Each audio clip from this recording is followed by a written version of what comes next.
y vamos a tener que hacer un poquito de repaso, no de todo, evidentemente, porque si lo hacemos de todo, pero vamos a tener un poquito de repaso, al menos para que nacemos. Ay, sí, ayer me repasaba. Pues vamos a repasar desde la creación del ser humano, ¿ya?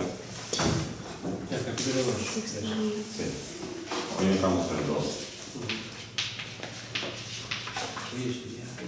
Oye, qué poco, ¿eh? Hoy sí que no me he preguntado.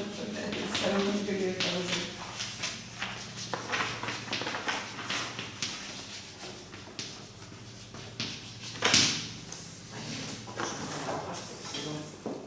Esta pizarra, cuanto más sucia está, mejor se escribe. Así que Pues a lo mejor no cogí la tinta. la limpio. Bueno,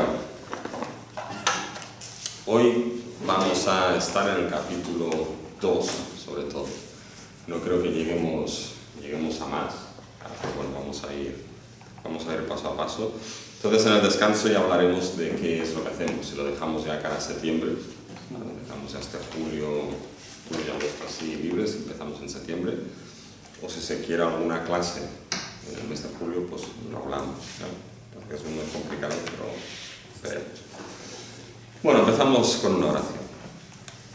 Nuestro Dios y nuestro Padre Celestial, Señor, queremos darte las gracias porque podemos venir delante del trono de la gracia, un trono, Señor, el cual nos informa y nos dice, Señor, que tú eres aquel que reina sobre todas las cosas, tú eres aquel que ha establecido su gobierno y su reinado, y gracias, Señor, porque tenemos el privilegio, Señor, de acudir a ese trono, porque Cristo es aquel que ha abierto el camino por nosotros, Señor. Gracias porque tu Hijo Jesucristo es aquel que mediante su obra redentora en la cruz, su resurrección y en su ascensión, Señor, ascendió a este lugar santísimo y como nuestro sumo sacerdote media, Señor, por nosotros a tu diestra. Gracias por esta confianza que tenemos de acercarnos y gracias, Señor, porque tú nos has dado tu palabra para poder estudiarla. Ahora te pedimos que tú nos guíes y que nos ayudes, Señor, a poder meditar y a poder entender, Señor, esas verdades que tú has revelado. Señor, guía tú esta clase, guía tú el tiempo que estaremos aquí, en el nombre de Cristo Jesús. Amén. Bueno, pues vamos a hacer un poquito de repaso. Como he dicho, hoy no creo que pasemos de Génesis 2 y si pasamos ya introduciríamos un poquito lo que sería ya Génesis 6 adelante, ¿ya? Pero vamos a hacer un poco de repaso de lo último que vimos. Creo que lo último que estudiamos fue todo Génesis 1 y en especial fue el sexto día, ¿ya? Que era el día de la creación de la corona de la creación, ¿ya? El día de la creación del ser humano, ¿ya? Y lo que vamos a hacer un poquito ahora va a ser leer ese sexto día, o mejor, la creación del ser humano, y vamos a recordar algunas cositas. Vamos a Génesis 1 y vamos a leer los versículos del 26 al 28. Entonces dijo Dios, hagamos al hombre a nuestra imagen, conforme a nuestra semejanza, y señoree en los peces del mar, en las aves de los cielos, en las bestias, en toda la tierra y en todo animal que se arrastra sobre la tierra. Y creó Dios al hombre a su imagen, a imagen de Dios lo creó, varón y hembra los creó. Y los bendijo Dios, y les dijo, fructificad y multiplicaos, llenad la tierra y sojuzgadla, y señoread en los peces del mar, en las aves de los cielos, y en todas las bestias que se mueven sobre la tierra. Claro, es que esto es quizá la sección central del sexto día.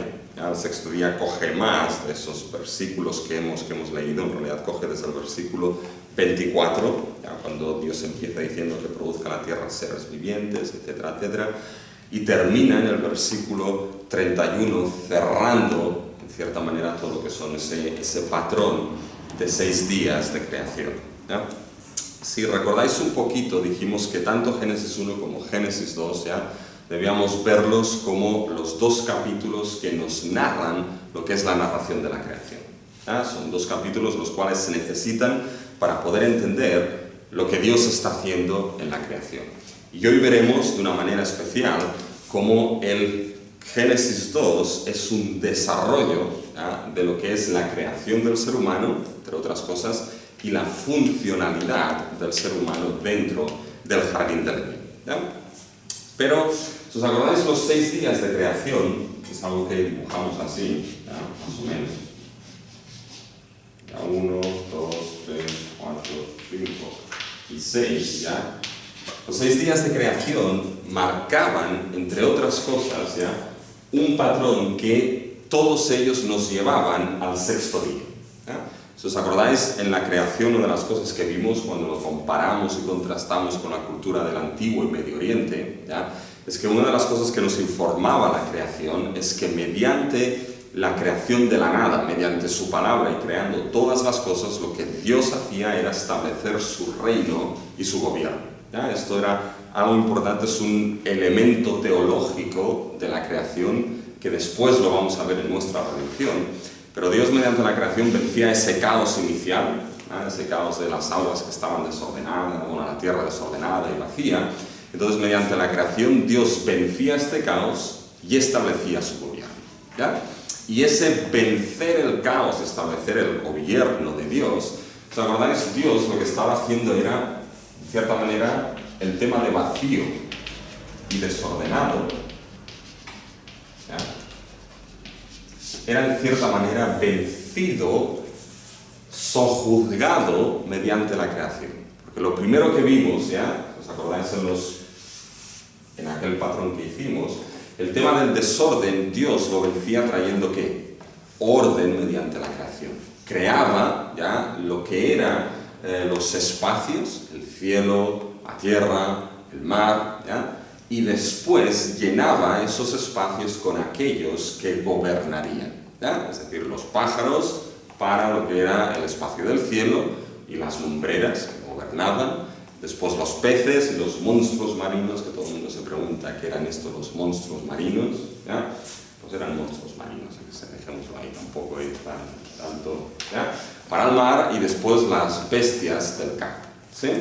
¿Dónde colocamos los dinosaurios? Que es otra de las preguntas interesantes. ¿Y dónde colocamos los dinosaurios? Bueno, en realidad es que no es una pregunta interesante, ¿no? Es una pregunta que uno se limita a centrarse en un árbol y pierde la visión de todo el bosque, ¿no? No me importa dónde situar los dinosaurios, ¿no? La cuestión es que... Antes del hombre. Antes del hombre. Bueno, hay algunos que lo sitúan antes del hombre, hay algunos que lo sitúan juntamente con el hombre y dicen que Adán corría ahí con los dinosaurios, en fin, ¿ya? Pero bueno, si nos centramos en esto perdemos de vista exactamente lo que Génesis 1 es, ¿ya? Entonces acordamos que con esa creación se sojuzga ese caos, el desorden es ordenado en cierta manera y el vacío es llenado, ¿sí? Y os acordáis, todo Génesis 1 mostraba un patrón de orden. Cada día de la creación tenía un orden determinado, ¿ya? Hay el anuncio, hay el mandamiento, hay lo que sucede, hay la evaluación, ¿ya? Y hay el marco temporal, la tarde, la mañana, el primer día, ¿sí? Que aquí entramos en otro debate de si esos días fueron 6 días literales o no fueron 6 días literales, ¿ya? Ahí hay una gran cantidad de opiniones, ¿ya? Yo sustento que fueron 6 días literales, ¿ya? No hay nada en el texto que me diga que no lo fueron. Y más cuando me dicen que era la mañana, la tarde y la mañana, el primer día, el segundo día, el tercer día, etcétera, etcétera. Y cuando el 7.º día veremos que es distinto a todo esto, ¿ya? Pero esos 6 días, con todo esto, vimos que nos llevaban al último, al 6.º día de creación, que era un día distinto, ¿ya? Vimos varios elementos que nos marcaban la distinción y la diferencia de ese 6.º día, ¿ya? Entre ellos, ya vamos a destacar algunos, pero entre ellos, ¿os acordáis? Es un día en el cual, en la narración de la creación, el autor invierte mucho más espacio y palabras para explicarnos este 6.º día, ¿ya? Es decir, hay mucha más explicación. Y si creemos, y así es, y sustentamos, y así es, que la Biblia es toda ella inspirada por Dios, ¿ya? Por tanto, Dios, como su autor primero y último, ha requerido y ha querido que haya más explicación en ese 6.º día, porque es un día en cierta manera especial. ¿Os acordáis? Otra de las cosas que marcaba el 6.º día como un día distinto a los otros 5 de la creación es precisamente que el patrón que seguían los otros 5 días es roto, ¿ya?, en el 6.º día. Es un patrón que no es exactamente igual, por lo tanto hay variaciones ahí y eso es una manera que la Biblia tiene de marcarnos de que, hey, toma atención porque este día cambió el patrón, eso quiere decir que es distinto al resto. ¿Ya? Y os acordáis, para marcar un último elemento que nos da la diferencia del sexto día, es en el versículo 31.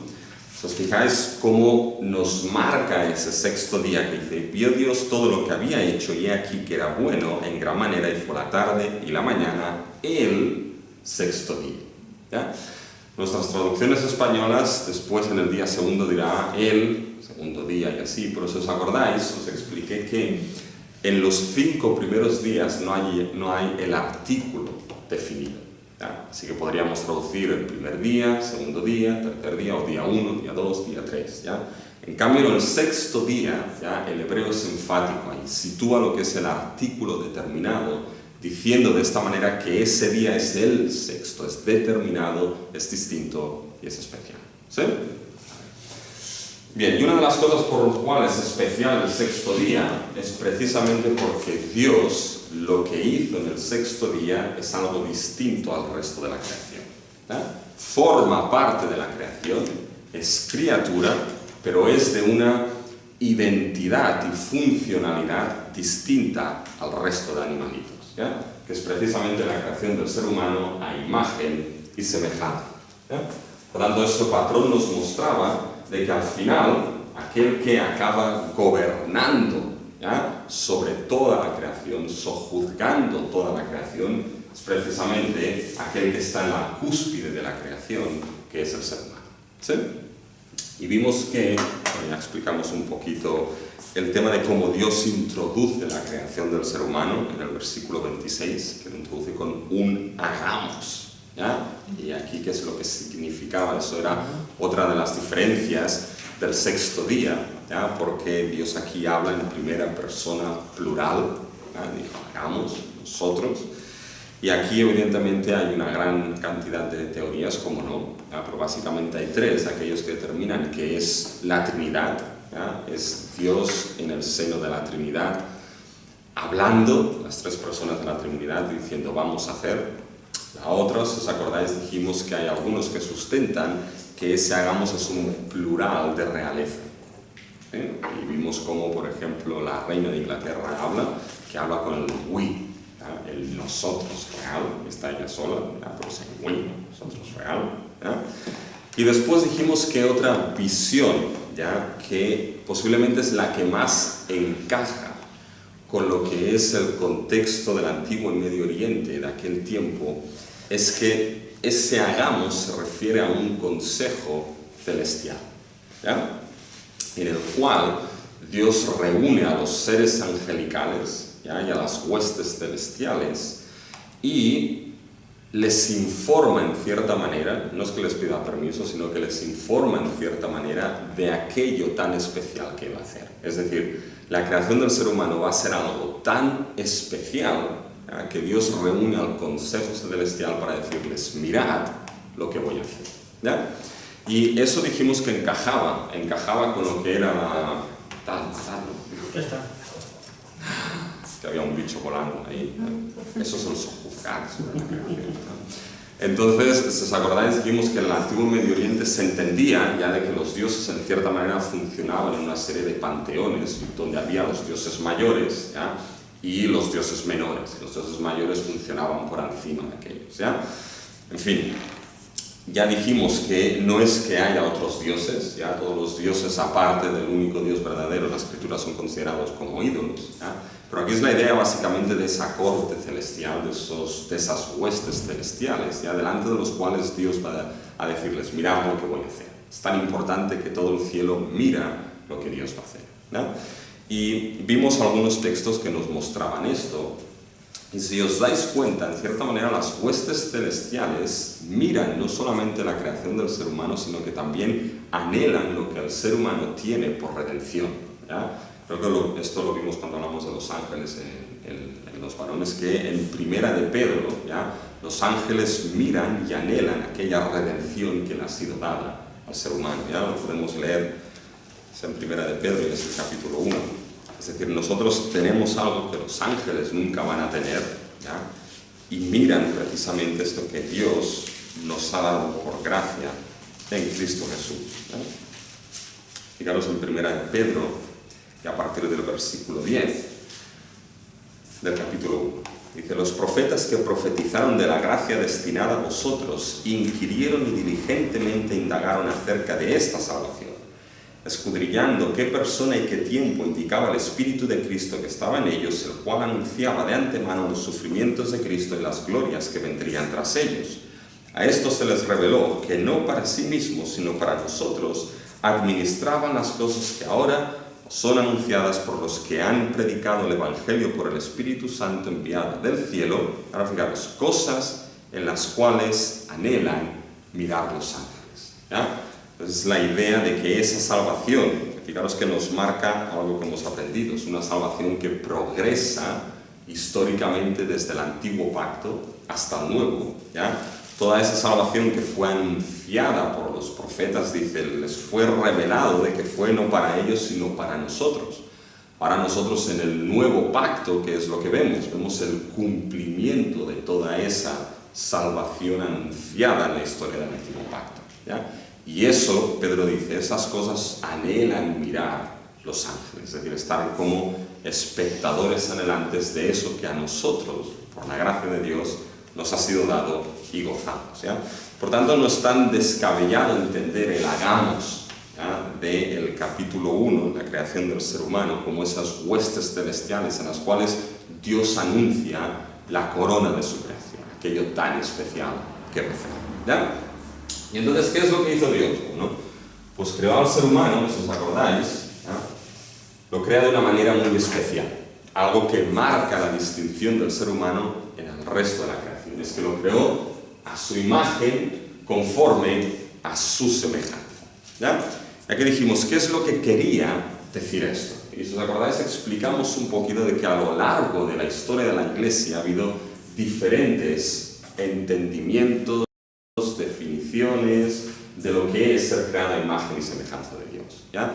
Desde aquellos que sustentaban aquellos atributos comunicables dados a Dios, al ser humano, desde la pureza y la justicia, ideales, etcétera, etcétera, una gran cantidad de cosas, ¿ya?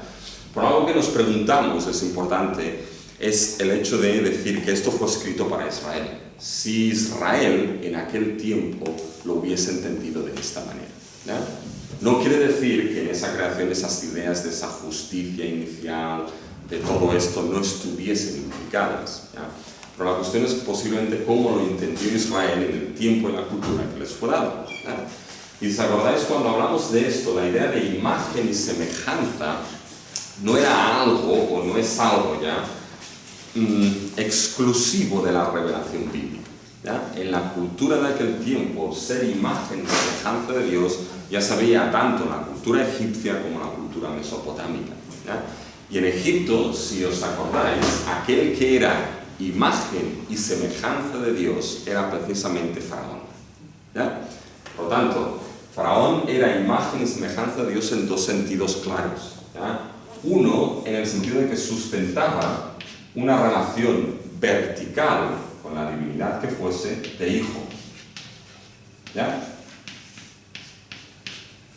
Faraón en Egipto podía ser, en cierta manera, y era la imagen y semejanza de la divinidad en concreto, porque sustentaba una relación de hijo con aquella divinidad. Y leímos algunos textos ya donde se mostraba que la divinidad había creado a Faraón como su hijo, ¿ya? Pero después sustentaba lo que era una relación horizontal. Faraón era el rey de Egipto, ¿ya? ¿Ya? Y si os fijáis, cuando Israel recibió este libro del Génesis, ya que fue escrito en el desierto, ¿de dónde venía Israel? Venía de Egipto, ¿ya? Venía básicamente de ver cómo Faraón, ¿ya?, era el rey de Egipto, era considerado el hijo de la divinidad, era considerado el dios de Egipto, ¿ya? Pero vieron cómo el verdadero Dios pues le puso las peras a corta a Faraón y liberó, ya lo veremos esto, y liberó Dios aquel que es su verdadero hijo y rey, ¿ya? Que lo veremos hoy un poquito cómo esto pasa, que era Israel, ¿ya?, en ese sentido. Pero fijaros que dentro de aquella cultura el concepto de ser imagen y semejanza implicaba estas dos cosas, ¿ya? Culturalmente implicaba la idea de ser hijo y la idea de ser rey, ¿ya? Una relación vertical, ¿ya? Y una relación horizontal. Es decir, el faraón, por ser hijo de Dios, tenía esa relación especial con la divinidad, y por ser rey, ¿qué es lo que hacía? Extendía el gobierno de esa divinidad sobre el pueblo, ¿ya? Por lo tanto, eso explicamos que eran categorías de pacto, ¿sí? Dijimos, bueno, esto la Biblia también nos lo explica, ¿ya? Y nos explica cómo el concepto de imagen y semejanza implica esas dos ideas de hijo y rey, ¿ya? Y vimos algunos textos, y fijaros que vimos en Génesis 5 cómo se utiliza el lenguaje de Génesis 1, 26, ¿ya? Del 26 al 28, a la inversa, pero es el mismo lenguaje. Fijaros en el Génesis 5, empezando en el primer versículo. Dice, este es el libro de las generaciones de Adán, el día en que creó Dios al hombre, a semejanza de Dios lo hizo. Varón y hembra los creó, y los bendijo, y llamó el nombre de ellos Adán el día en que fueron creados. Fijaros que eso, en cierta manera, es un resumen del sexto día, ¿ya? Fueron creados a semejanza, y ambos, varón y hembra, los creó, los bendijo, etcétera, etcétera. Ahora fijaros en el versículo 3 lo que sucede. Utiliza el lenguaje también del sexto día. Y vivió Adán 130 años y engendró, fijaros, un hijo, ¿ya? ¿Y de qué manera engendró a ese hijo? A su semejanza, conforme a su imagen, y llamó su nombre Set, ¿ya? Por lo tanto, fijaros que aquí el concepto de hijo está ligado ¿a qué? Está ligado al concepto de imagen y semejanza, ¿ya? Por lo tanto, Adán engendró, ¿ya? Por vía natural, ¿ya? No podía ser de otra manera, engendró un hijo, el cual era a su imagen y semejanza. Por lo tanto, era en cierta manera su representante, ¿ya? Tenía una relación especial, Set, con Adán por ser su hijo, ¿ya? Pero fijaros también que el concepto de rey, ¿ya? Ligado a esta idea de imagen y semejanza, la Biblia también nos lo explica. Había un salmo que es el salmo que interpreta el sexto día de creación y la creación del ser humano, que es el Salmo 8, ¿ya? Fijaros en el Salmo 8, como David medita la creación. Todo eso repaso, pero nos conviene para refrescar un poco y acabar. Empecemos de donde nos conviene empezar, ¿ya? Fijaros en el Salmo 8 que David medita sobre la creación, ¿ya? Fijaros en el versículo 3, empezando en el versículo 3. Dice, cuando veo tus cielos, obra de tus dedos, la luna y las estrellas que tú formaste, está meditando en la creación, en esa revelación natural que nos revela Dios. Entonces digo, ¿qué es el hombre para que tengas de él memoria, y el hijo del hombre para que lo visites? ¿Ya? Dice, le has hecho un poco menor que los ángeles, y ahora fijaros el lenguaje que utiliza David, y lo coronaste de gloria y de honra. Le hiciste señorear sobre las obras de tus manos, todo lo pusiste debajo de sus pies. ¿Ya? Fijaros que David describe lo que es la creación del ser humano con lenguaje de realeza. Lo coronaste de gloria y de honra, ¿ya? El ser humano fue creado precisamente con esta visión de reyes, o en concreto de vicerregentes, bajo lo que era la autoridad del rey de reyes, que era Dios como creador. ¿Sí? ¿Vale? Por lo tanto, la idea de ser creados a imagen y semejanza implicaba esas dos cosas en el ser humano, ¿ya? Implicaba lo que es la idea de ser hijo, presentaba una relación especial con Dios que el resto de la creación no sustentaba. Ni las aves del cielo, ni los peces del mar, ni las bestias que se arrastran sobre la tierra sustentaban y sustentan esa relación de hijos, ¿ya? Y tampoco esa relación de reyes, de vicerregentes para gobernar y sujuzgar. Es el ser humano quien presenta esto, ¿ya? Y aquí hay toda una teología ecológica, ¿ya? Es decir, de qué gobierno el ser humano sustenta sobre la creación, ¿ya? Después de Génesis 3, pues nos estamos cargando, ¿ya? hasta el punto de que ahora tenemos pues, veranos más calientes, lluvias más a lo bestia. Después viene el señor Trump y dice, no pasa nada. Bien, vamos a producir carbón limpio. No sé qué es eso, todavía no sé qué es eso, pero bueno, ya nos lo explicaré. ¿Ya? Entonces, digamos que esto de cierta manera podemos decir que es la ontología del ser humano. Cuando hablamos de ontología, hablamos de la esencia del ser humano. ¿Ya? ¿Qué es el ser humano? Bueno, el ser humano es imagen y semejanza de Dios. ¿Sí? Ese concepto de imagen y semejanza de Dios se mantiene incluso después de la caída. ¿Ya? Y fijaros que esto lo vemos en Génesis 9. ¿Ya? Se mantiene incluso después de la caída. Fijaros en Génesis 9. Y en el versículo 6. Ahora Génesis 9 estamos ya después de Génesis 3. Por eso estamos viviendo ya en ese progreso de la redención, estamos viviendo ya en un mundo caído aquí. ¿Ya? Y fijaros en Génesis 9 y en el versículo 6. Que aquí, cuando lleguemos a ello, veremos cómo se repiten ciertas estipulaciones del pacto con la creación. Si os acordáis, Génesis 6 no inaugura un nuevo pacto, mantiene el pacto con la creación. ¿Ya? Pero hay unas estipulaciones distintas que son dadas. ¿Por qué? Porque ahora la realidad del mundo es un mundo caído. Y las estipulaciones tienen que ser un tanto distintas. ¿Ya? Pero fijaros en el versículo 6 del capítulo 9. Dice, el que derrame sangre de hombre, por el hombre su sangre será derramada. ¿Cuál es el motivo de ello? ¿Cuál es la causa de esa estipulación? Fijaros. Porque a imagen de Dios es hecho el hombre.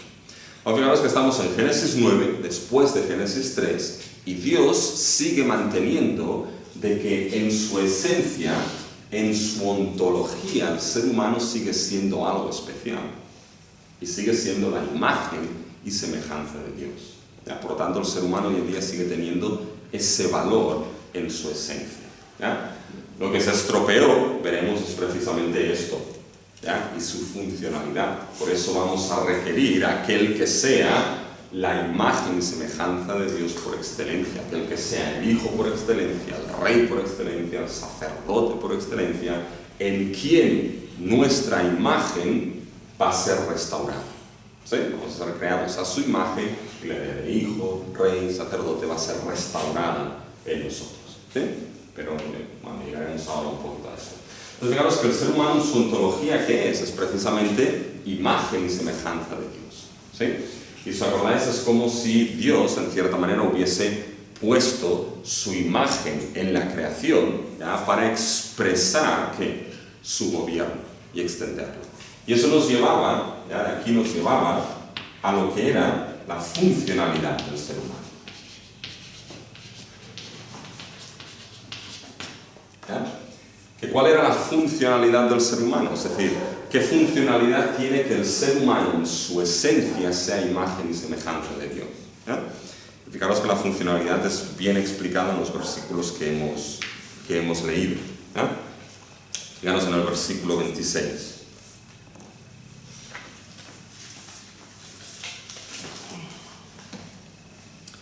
Entonces dijo Dios, hagamos al hombre a nuestra imagen conforme a nuestra semejanza. Ontología. ¿Ya? Y ahora, si os acordáis, os expliqué un poco la estructura hebrea aquí, ¿ya? Que ese i no está bien situado. Es decir, en la estructura hebrea hay una i, ¿ya? Una vowel que se llama, ¿ya? Hay una i. Pero lo importante era, en cierta manera, establecer la idea de hagamos, ¿ya? Y la idea de señorear. Y os expliqué que la relación en cómo estos dos verbos están en hebreo y todo, nos indica que el señorear es un verbo de propósito, aparece como un propósito. ¿Ya? Por lo tanto, sería hagamos al hombre a nuestra imagen conforme a nuestra semejanza, para que señoree en los peces del mar, en las aves de los cielos, en las bestias, etcétera, etcétera. Por lo tanto, la funcionalidad de ser imagen y semejanza, ¿cuál es? Es el de señorear. ¿Ya? Señorear, sojuzgar, gobernar. ¿Sí? Por lo tanto, fijaros que en cierta manera es esto, es decir, es ser vicerregente de aquel que es rey. ¿ya? En la creación Dios ha establecido su reino y gobierna sobre todo, y ahora sobre la creación Dios establece su imagen. ¿Para qué? Para que aquel que es ontológicamente su imagen funcione como tal, es decir, funcione extendiendo el señorío y el gobierno, no suyo, sino de aquel que lo ha creado a su imagen. ¿Sí? ¿Os acordáis? Os expliqué que en la cultura de aquel tiempo eso se hacía, ¿ya? Los reyes en aquel tiempo eran reyes locales, había ciudades-estado, ¿ya? Y tenían en cierta manera un dominio regional. Entonces, ¿cómo gobernaban o establecían su gobierno y su dominio en otras ciudades? Generalmente lo que hacían era colocar una imagen ahí diciendo aquí reino yo, ¿ya? Con las imágenes de la deidad era lo mismo, ¿ya? Y creo que os puse el ejemplo de eso, ¿os acordáis? Cuando las tropas de Estados Unidos entraron en Bagdad, ¿ya? La imagen de Saddam Hussein, aquella imagen ahí, ese hombre no tenía abuela, aquí mando yo, ¿ya? Ahí la imagen, y ahí se la cargaron. Fueron estos los americanos, que les dijeron a nosotros, oye, vosotros, nosotros damos las cuerdas, vosotros, ¿vale? Aunque si después le ponen la bandera en la cabeza, ¿ya? Pero bueno, en fin, entonces esto, fijaros que en los versículos del 26 al 28 se nos vuelve a estar explicado, ¿ya? Y si os acordáis un poquito lo que dijimos aquí, fijaros en el versículo 27, dice, y creó Dios al hombre a su imagen, y ahora a partir del versículo 27 os dije que esa estructura del versículo 27 hay dos frases que no avanzan el argumento, sino que explican lo que significa que creó Dios al hombre, ¿ya? A su imagen. ¿Qué significa eso? Dos cosas que no avanzan el argumento. Significa que a imagen de Dios lo creó, ontología, ¿ya? Esto es lo que es el ser humano, y varón y hembra los creó, ¿ya? Por lo tanto, el concepto de ser imagen y semejanza sin distinción es dado a varón y a hembra. Eso es un cambio de la cultura del Medio Oriente, porque ¿quién era imagen y semejanza de Dios en la cultura del Medio Oriente? Por ejemplo, en Egipto. El hombre. Bueno, el hombre, el faraón, ¿ya? Solamente el faraón rey era imagen y semejanza, el pueblo, nada, ¿ya? Mientras que lo que es la visión bíblica es totalmente distinta. Varón y hembra, a nivel de ontología no hay distinción alguna. Tanto el hombre como la mujer son creados por Dios y son su imagen y semejanza, ¿ya? Y eso es muy importante. Por lo tanto, es toda la humanidad que tiene ese valor, ¿sí? Entonces, fijaros que en el versículo 28 viene en cierta manera lo que es la bendición, ¿ya? Les dijo, y les bendijo Dios, y les dijo, fructificad y multiplicaos, llenad la tierra y sojuzgadla, y señoread en los peces del mar, en las aves de los cielos, y en todas las bestias que se mueven sobre la tierra, ¿ya? Ahora es que eso es importante, os expliqué, porque en el versículo 27, esas dos frases que no avanzan el argumento, a imagen de Dios lo creó, y varón y hembra los creó, se relacionan con el versículo 28, ¿ya? Fijaros, la frase de a imagen de Dios lo creó del versículo 27, en el versículo 28 se relaciona con el señorear de los peces del mar, en las aves de los cielos, en todas las bestias, ¿ya? Fijaros qué es esto que vemos en el versículo 26. El ser imagen, ¿ya? ¿Se relaciona con qué? Se relaciona con la funcionalidad de ser imagen. Gobernar, señorear y sojuzgar, ¿ya? Mientras que la frase del versículo 27, varón y hembra los creó, ¿ya? Hombre y mujer siendo imagen, se relaciona en el versículo 28 ¿con qué? ¿Con qué pensáis que se relaciona? Algo que tendríamos que ir a Madrid y preguntárselo ahora en Madrid, ¿ya?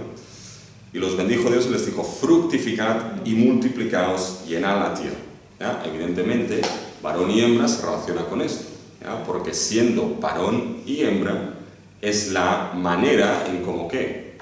Pues uno se reproduce, no hay cosa ahí, ¿ya? Es decir, podían fructificar, multiplicarse, podían llenar la tierra. Y fijaros aquí la idea, ¿ya? Siendo imagen y semejanza de Dios, creados, ¿ya? Varón y hembra, ¿ya? Hombre y mujer, multiplicándose y fructificando, se extendía ¿al qué?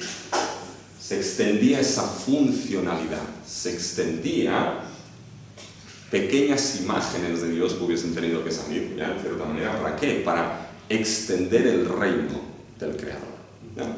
Por tanto, desde un principio ya varón y hembra. Así que ahora vamos a ir a Madrid al Día del Orgullo y les vamos a decir esto, ¿ya? Dice, ¿no habéis leído esto? Pues si dice en catalán, surtiría más caudales, ¿sí? Vamos ahí, ¿ya? Pero es curioso, es la capital mundial ahora, ¿ya? Nosotros no nos dejan hacer una caminata para celebrar los 500 años de la Reforma, ¿ya? Pero a ellos hablan, mira, en fin. Bueno, esto es lo que se llamaba el rol adámico, o lo que se ha llamado el rol adámico, ¿ya?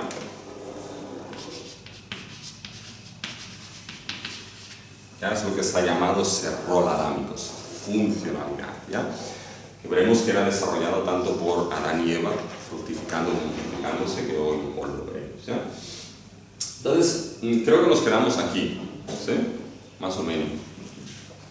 Menos que más. ¿Ya? Pero fijaros que ese rol adámico es esencial, ¿ya? Porque esa idea de ser creado a imagen y semejanza de Dios, ¿ya?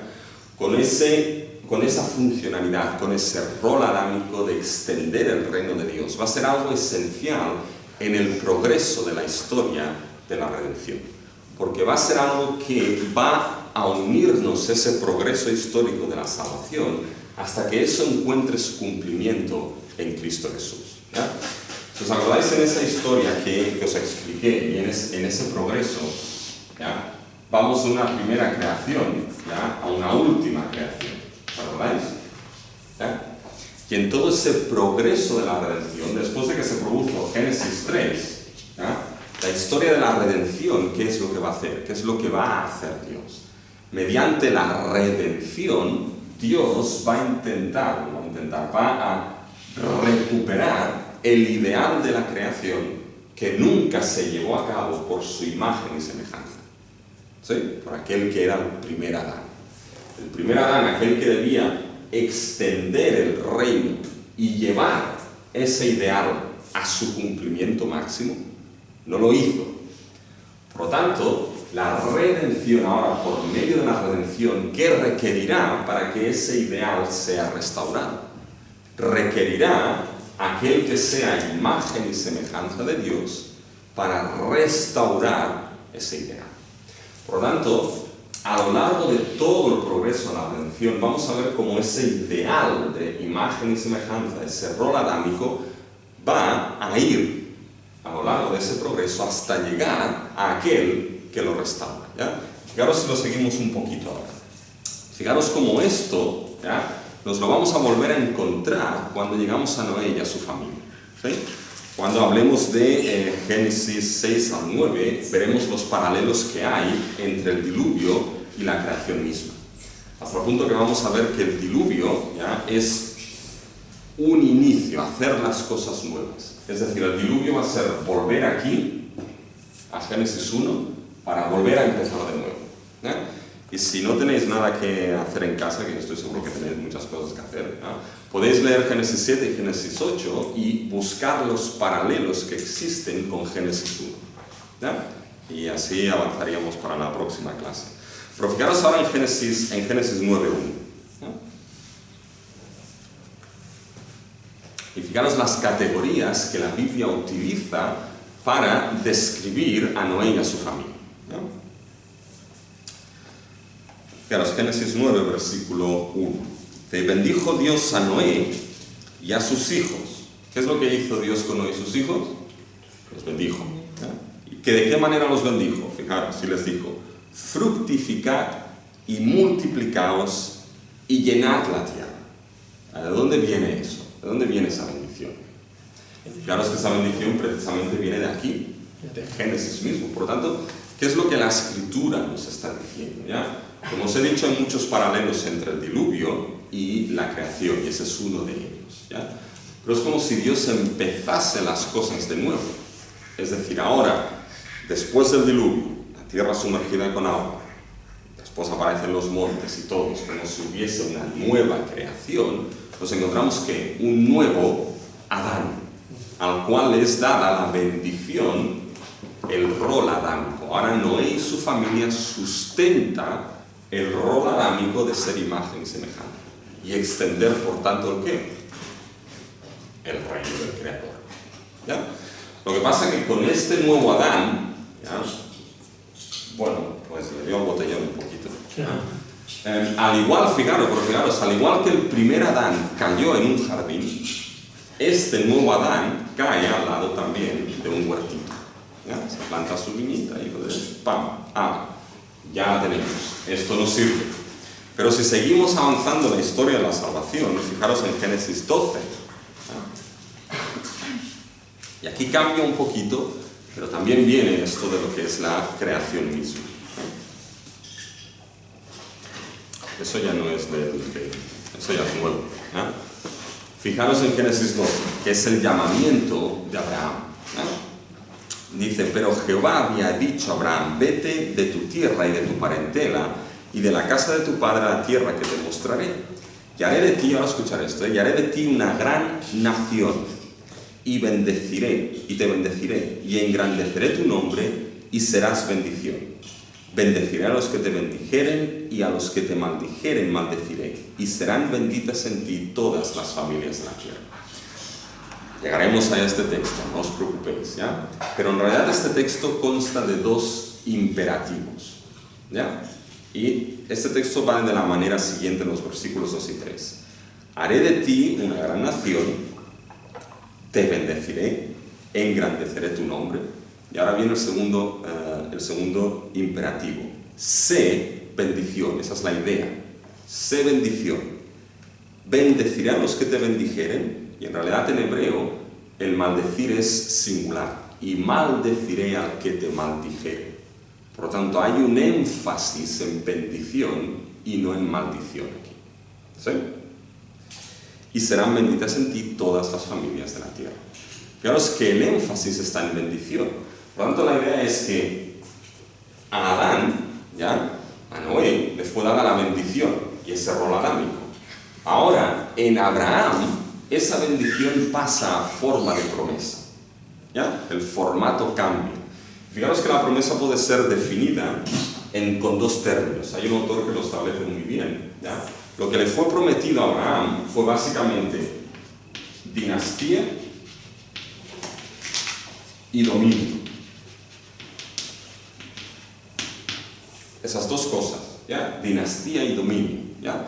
Queda perfecto para el título de la telenovela. Dinastía y dominio, ¿ya?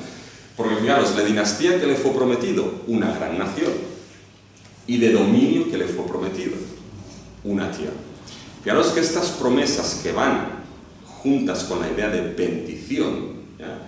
Fijaros que recogen lo que es o con lo que le fue dado a Adán en Génesis mismo. A Adán, en cierta manera, le fue prometido, o en la bendición, una dinastía, tenía que fructificar y multiplicar y crear una dinastía que fuese imagen y semejanza de Dios, y le fue dado un dominio. ¿Cuál era el dominio dado a Adán?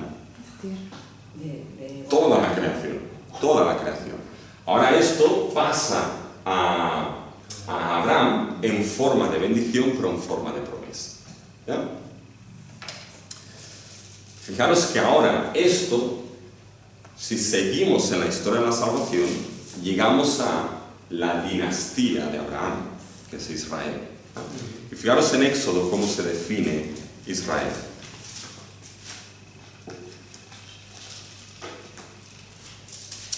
Pero esto es ahora para que veáis un poquito cómo este rol adámico y todo esto avanza en la historia de la redención, ¿ya? Fijaros en el capítulo 1 de Éxodo, en el versículo 6. Y murió José y todos sus hermanos y toda aquella generación. Y ahora fijaros cómo define a Israel, ¿ya? Y los hijos de Israel, no os preocupéis, cuando vayamos avanzando en los estudios iremos más profundo en esos textos, ¿ya? Pero ahora fijaros el lenguaje que la Biblia utiliza. Y los hijos de Israel fructificaron y se multiplicaron y fueron aumentados y fortalecidos en extremo y se llenó de ellos la tierra. ¿Qué lenguaje está utilizando aquí la Biblia en el versículo 7? Bendición, pero fijaros qué lenguaje utiliza. Fructificaron y se multiplicaron y fueron aumentados y fortalecidos en extremo, y se llenó de ellos toda la tierra. ¿Vosotros creéis que se llenó de ellos toda la tierra? Está en una región de Gosén, es decir, ¿no? Pero ¿por qué utiliza este lenguaje la Biblia? Fijaros, el lenguaje de multiplicar, fructificar, fortalecidos, se llenó la tierra. Fijaros que esto viene directamente del Génesis. Cuando Dios bendijo a Adán, después pasa a Noé, les dijo, fructificad y multiplicaos y se llenad la tierra. Fijaros que esto les dicho exactamente a quién, a Israel. Fijaros que a Adán se le dijo, sojuzgad y gobernad. Aquí está puesto con la idea de fueron aumentados y fortalecidos. Es decir, tenían fuerza para gobernar, hasta el punto que Faraón dijo, uy, uy, uy, que como esto se me revele, lo llevo claro. ¿No? Lo llevo claro. Pero fijaros que ahora la bendición o el rol adámico del primer Adán en Génesis, que ha pasado a Noé, que ha pasado a Abraham en forma de promesa, ahora ese rol adámico recae sobre quién? Sobre Israel. Ya no a nivel individual, sino que ahora Israel a nivel colectivo, como pueblo redimido, recoge el rol adámico. ¿Verdad? Dios entra en pacto con ellos y les dice, bueno, si diereis oídos a las palabras de mi pacto, vosotros seréis mi especial tesoro, porque todos los pueblos son míos. Dice, y vosotros seréis ya un pueblo, un reino de sacerdotes, gente santa. Es decir, ahora ese pueblo tenía que hacer ¿qué? En su rol de nuevo Adán, hacer lo mismo que el primer Adán tenía que hacer. Tenía que extender el reino de Dios. Tenía que mostrar lo que era ser, ahora por redención, creado a imagen y semejanza de Dios como pueblo redimido. Y mostrar esto a las naciones. ¿Sí? Es más, lo que iremos viendo hoy es que a Israel veréis que le fue dada la posibilidad de volver en cierta manera al Edén. ¿Ya? Eso es sorprendente. ¿Ya? Dios en Israel y en todo lo que le da, con el tabernáculo, el templo, después la tierra, es como si Dios permitiese, plantase nuevamente ese nuevo Adán colectivo, lo plantase otra vez en el Edén mismo. ¿Ya? Y de aquí extendiese eso a todas las naciones. Debían ser luz a todas las naciones. ¿Qué es lo que sucedió? Bueno, pues que ese nuevo Adán pecó. No una vez, no. Una y otra. Ya llegamos al libro de Jueces y ese Adán que debía extender ese reino, pues fue todo lo contrario. Ya se juntó con otros, etcétera, etcétera. Si os acordáis, hablamos de la tipología. ¿Ya? Todo esto son tipos de quién? De Cristo. ¿Ya? No es la idea de que encontramos a Adán que falla, después viene Noé, esto debéis entenderlo, y cumple un poquito lo que Adán falló, después viene Abraham y cumple un poquito más, después viene Israel y cumple un poquito más. Esa no es la idea. ¿Ya? Porque si fuesen cumpliendo un poquito más seríamos cada vez a mejor, y no va cada vez a mejor. ¿Ya? Estos no cumplen nada, no llegan a nada, no llegan a los suelos zapatos a nada. ¿Ya? Pero sí apuntan a aquel que podrá hacer. ¿Sí? Si os fijáis, mirad dónde ahora nos lleva esto a Hebreos mismo. ¿Ya? Fijaros en el libro de Hebreos.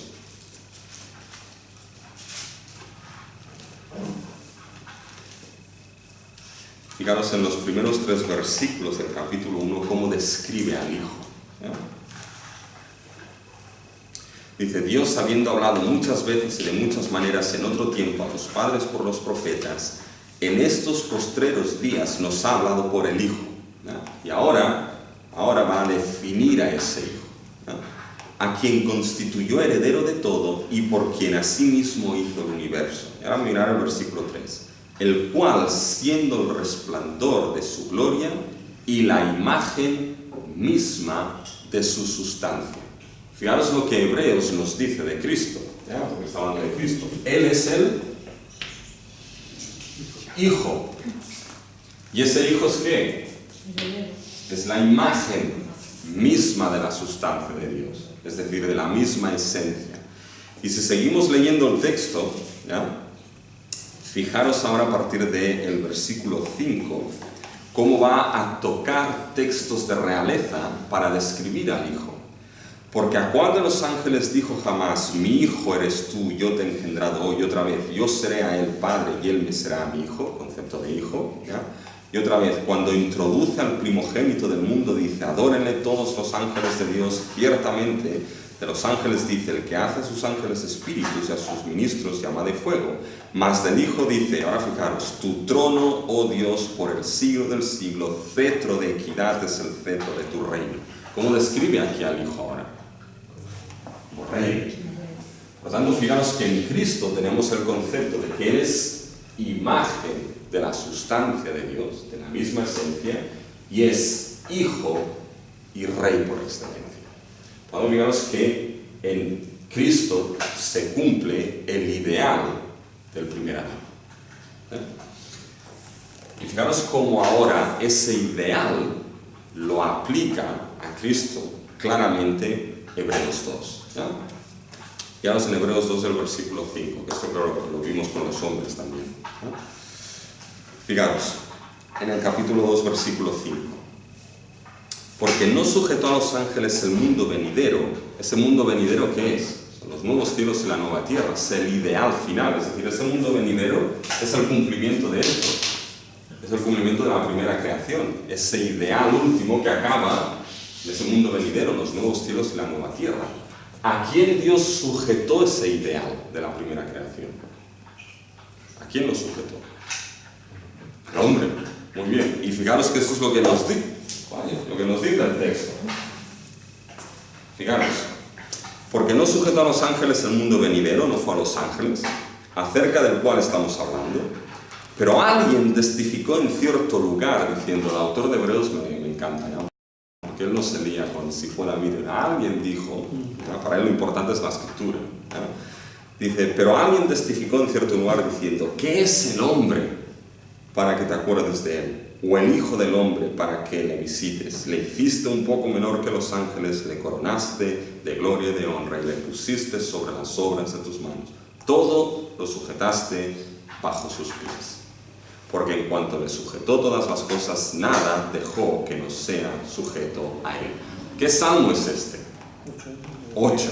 ¿Y qué hemos dicho que el salmo 8 es? La creación. Salmo 8, no salmo 8. Hay un chiste, ¿sabéis el chiste? Después os lo explico. Descanso. ¿Ya? Pero fijaros que el Salmo 8, ¿ya? Hemos dicho el comentario del sexto día de creación, en concreto la creación del ser humano. ¿Ya? Por lo tanto, lo que el autor de Hebreos está diciendo aquí es que el mundo venidero, el ideal de esa creación de los nuevos cielos y la nueva tierra, fue sujetado a aquel que es descrito en el Salmo 8. Y ese fue el ser humano. Lo sujetó todo bajo sus pies para gobernar y llevar a cumplimiento ese ideal al ser humano. ¿Ya? Pero fijaros al final del versículo 8. ¿Qué es lo que sucede? Hay un pero ahí. Algo sucede ahí. Pero todavía no vemos que todas las cosas le sean sujetas. Es decir, ahora nos enfrenta con la realidad. Nos hace poner los pies en el suelo. No vemos que esa realidad que le fue dada sea real en el ser humano. Porque no es así. Precisamente por esto. Por Génesis 3. ¿Ya? Pero fijaros el versículo 9. Pero, hay otro pero ahí. ¿Ya? No vemos ese ideal, pero fijaros. Vemos, ¿ya? No vemos el ideal cumplido en el ser humano, pero vemos otra cosa. Vemos a aquel, fijaros, que fue hecho un poco menor que los ángeles. Aquí se refiere a ser humano, ¿no? A Jesús, coronado de gloria y de honra. Fijaros cómo aquí el versículo 9 aplica el ideal del Salmo 8 a Cristo. Fijaros en el versículo 7. Le hiciste un poco menor que los ángeles. ¿A quién se refiere aquí? Al ser humano, ¿ya? El Salmo 8. ¿Ya? Versículo 7 es el Salmo 8. Le hiciste un poco menor que los ángeles, al ser humano. Pero ahora fijaros cómo esto se cumple en quién. Es aplicado a Cristo, versículo 9. Pero vemos aquel que fue hecho un poco menor que los ángeles. Ahora en Cristo se cumple el ideal del Salmo 8. Versículo 7. Le coronaste de gloria y de honra al ser humano. No lo vemos en él, pero ¿en quién lo vemos? Fijaros en el versículo 9.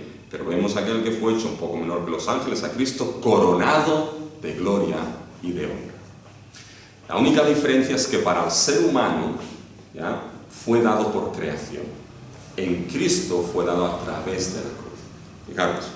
Pero vemos a aquel que fue hecho un poco menor que los ángeles, a Jesús coronado de gloria y de honra a causa de el padecimiento de la muerte, para que por la gracia de Dios gustase la muerte de todos. Por tanto, fijaros lo glorioso que está haciendo.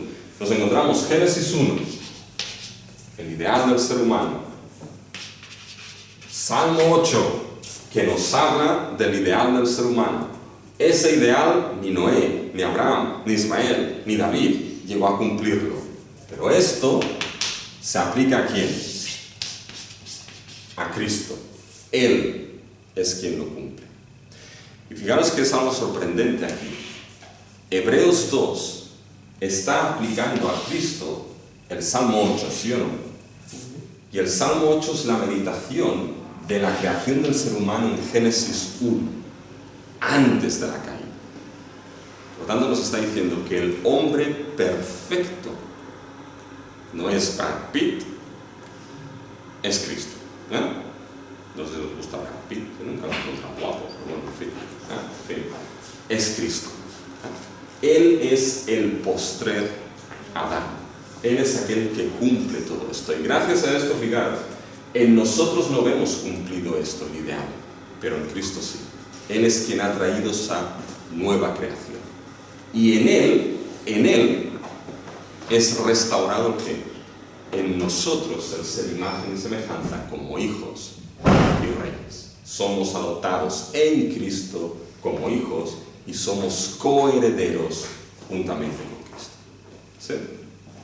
Vale, pues fijaros entonces cómo ese rol adámico y ese ideal, y hay mucho más del rol adámico en Cristo, que ya lo iremos viendo, ¿ya? Porque lo aplica para su resurrección y otras muchas cosas. Pero fijaros cómo esto en Génesis es crucial para seguir lo que es la historia de la redención hasta cumplirse en Cristo. ¿Sí? Y ahora con todo esto vamos a ver que ese rol, esa imagen y semejanza del ser humano con su rol adámico tenía que ser ejercido en un lugar muy concreto y de una manera muy concreta. Y eso es donde nos introduce Génesis 2. Pero antes